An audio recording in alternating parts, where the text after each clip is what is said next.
So I just got back from a trip to New York City. I go there multiple times a year, as I have family and a handful of close friends that live there. I've been meaning to post this since it happened a couple of nights ago, but I wanted to make sure I had the time to sit down and regather all the details correctly. I'm sure we've all heard of crazy subway stories at one point or another, but I never thought I would end up in one this terrifying. So I was heading back to my hotel from a friend's house at about 3 a.m. the other night. A friend lives deep in Brooklyn. My hotel was in Manhattan, so if you know the city, you know that's about a 30 to 45 minute long train ride. My train finally arrived, and I was happy to be headed home. I was exhausted, and it was late.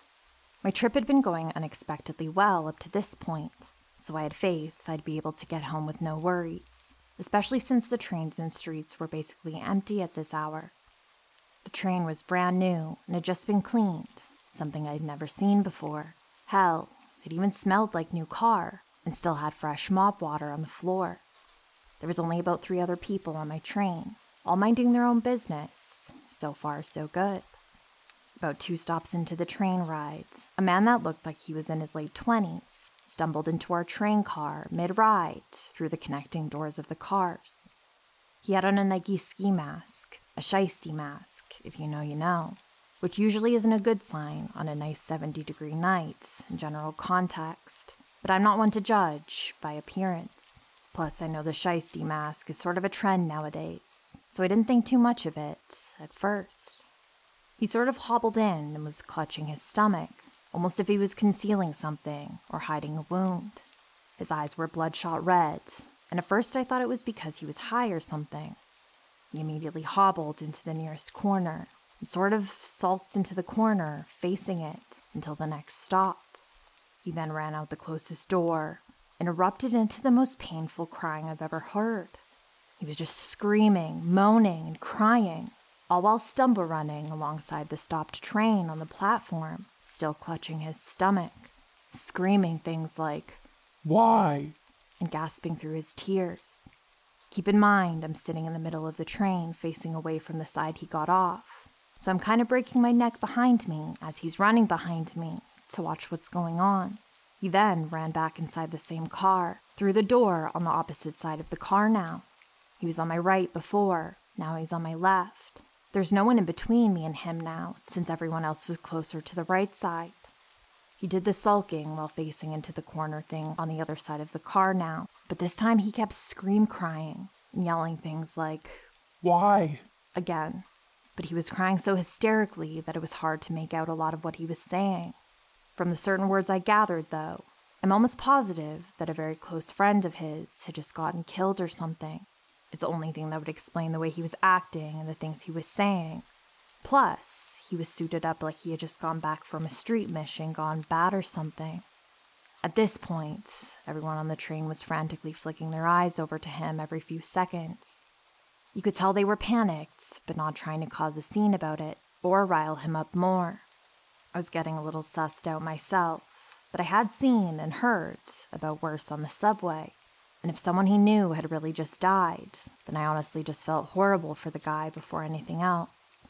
But then the entire situation escalated to a point that I had only seen in movies or crime shows.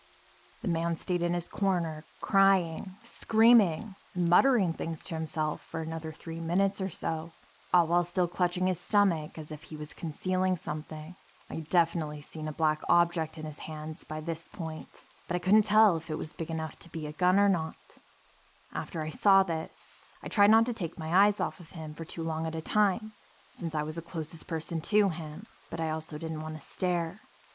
By this point, he was starting to say some concerning things, like, "Someone's got to pay for this."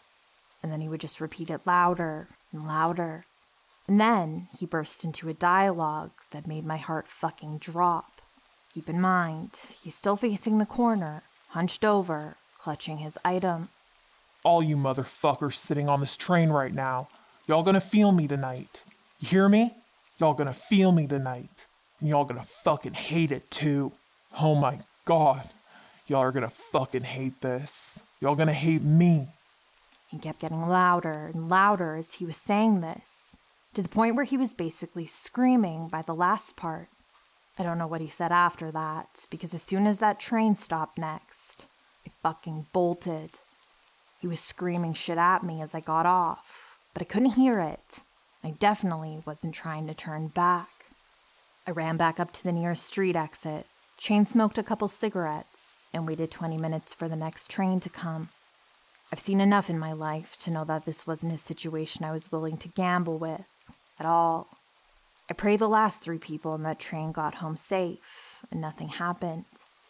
I briefly searched Twitter and the news the next day for any possible info I could find, and didn't see anything. So, to the man on the subway at 3 a.m., I pray you find the solace you need and heal from whatever trauma you're going through. But please, let's not ever meet again.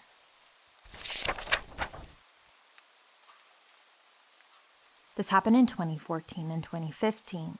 I, female, was 20 years old. I'll give you some context before letting you know what happened. I was studying in a lovely seaside city in France, and everybody was cycling all the time. Cycling to school, to work, to parties, etc. It was a very safe place, full of tourists and students. I lived and studied in the city between 2012 and 2015. Up until the events I'm going to mention, I never felt unsafe, and I didn't hear anything from my friends, either. In December 2014, my boyfriend took me to his engineering school's Christmas party. We were a large group of friends, and mingled a lot. One of the guys from the group, whom I don't know personally, left the party without anyone noticing. A month later, he was found dead in the harbor, and the police never figured out what happened. I went online to check if there was any news, and it's still a cold case. I didn't know him, but I think about it all the time. Was it because he was alone? Did he fall? Or did someone push him? Why didn't anyone care to walk home with him? Needless to say, the city started to feel a whole lot less safe. But at 20 years old, I didn't have the same understanding of such things as I do now as a 30-year-old. My life carried on. A couple of months passed, and it was the beginning of 2015. A friend was assaulted badly while cycling back home after a party. He was found in critical condition, his body laying halfway on the road and halfway on the sidewalk. His head had been smashed on the sidewalk step, and his jaw was completely shattered. He was a big guy in every sense possible, not the sort of guy you'd push around easily. When he was recovering in the hospital, he couldn't make sense of what had happened. He had no idea why he was attacked on his bike. The police didn't find the suspects. 2 students my age in the same friend circles were brutally assaulted for no reason. I still cycled everywhere because I had no other choice. I lived 8 kilometers away from my school and didn't have any other means of transportation. This meant that I cycled approximately 16 to 20 kilometers every day, and I had been doing it since 2012. We are in the spring of 2015. I'm cycling back home from a party with my boyfriend. I've had a few drinks, but I am not drunk. I'm just tired.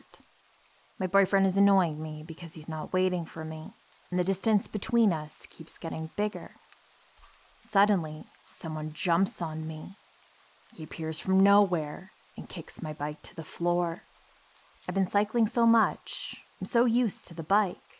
I let it fall between my legs, but I do not fall. I resist and stand up. It's a man. I reach for my bike, which is now on the floor, with my left hand. I'm trying to get a hold of the handlebars. He kicks me, then my hand. He kicks again and again, but I'm already holding the handlebars. It hurts, but I'm lifting the bike. He says something, and I don't hear it. I see my boyfriend looking at me. He's a bit far away, but he stops cycling. He's going to help me. The man will see that I'm not alone. I'm still standing and lifting my bike. It's been maybe 2 or 3 seconds since the man jumped on me. My boyfriend is looking at me, and then he turns his back. My heart drops. He starts pedaling away. It's the dead of night, and there's no one else. I'm on my own. The man keeps kicking. He wants me to let go. My hand looks blue, but my grip is strong. I think about the other 2 students. They give me strength. I think about my boyfriend. The sight of him cycling away fills me with pure rage. I'll use this rage. The man is holding some kind of glass in his hand. I grab it with my free hand, and I smash it into his face. I'm doing it. I'm furious. I'm getting the bike up. Surely the glass had alcohol in it, because it burns his eyes. I have a split second to launch myself, and I start pedaling away. He can't reach my hand anymore, so he kicks my bike one more time. I stand strong on the pedals. He tries to chase me, but I am faster. I pedal until I can no longer breathe. I pedal until I feel numb. That night, I know I escaped something terrible. Due to the stress, I couldn't describe the man. I'll never know for sure if my experience was linked to the other attacks. However, we were all walking and cycling on the same route. 10 years later, I can still remember the look on my ex-boyfriend's face when he turned his back on me. Let's never meet either of these two men again.